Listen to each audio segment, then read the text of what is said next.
Alright guys, back on the Duramax LML with the thermostats right here. Like I said, he has a check engine light for his thermostat, so something simple today. Again, these are a little bit different than the earlier models, the LBZs, LLYs, LB7s. What it is those have the upper radiator hose that goes across behind the AC compressor and goes along the driver's side valve cover, so those tend to be a little bit more work. As you can see in this one, the upper radiator hose is right here in the front, so it's not going to have to be as much work, but there is a little bit of work.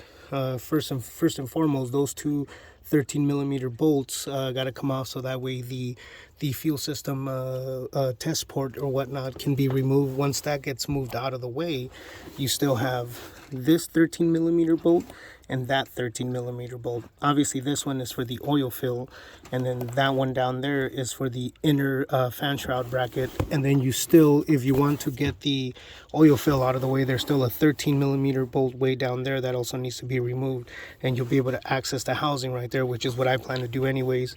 So let me go ahead and get started, and I'll show you how that works out.